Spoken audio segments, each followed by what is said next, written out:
Welcome to Tarvin Tutorial. Let's talk about the library, what it is, and how to use it. The library is nothing more than storage for your digital assets. Those digital assets can include images, PDFs, other downloadable documents that you may have that you want people to be able to download either from a landing page or from an email, as well as your imagery that you're going to be using within your various emails, whether they be journey emails or campaigns or images that you're using on a landing page.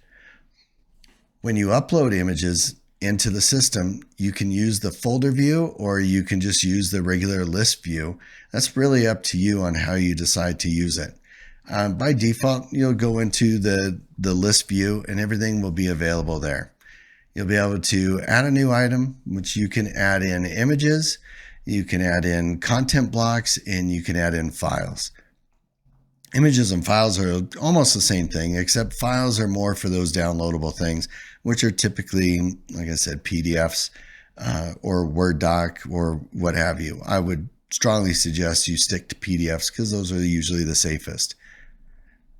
Now, when you import, you can import. Let's go with images, and you can import multiple images at one time.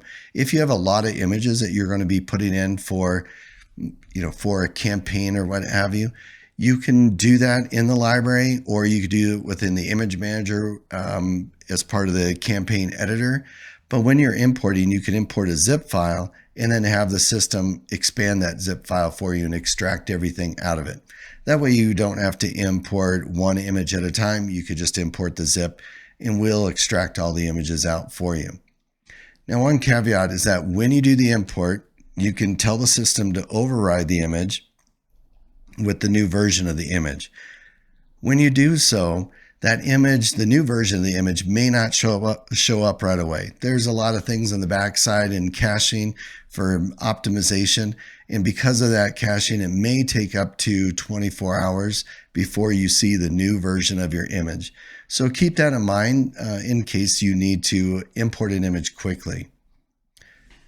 As I showed you, you could toggle between the list view and the folder view. You can add folders. By default, everything will go into the root folder, but you can certainly add things into different folders and manage those folders as you see fit.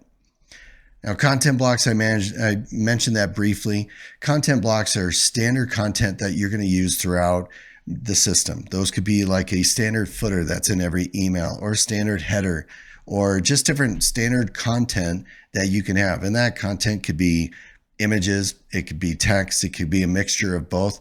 In fact, a content block can be an entire email if you so choose. But typically, content blocks are just that. They're chunks of content that you're going to have as standard and reusable content throughout the system. Just saves you time as you continually build campaigns that have that standardized content.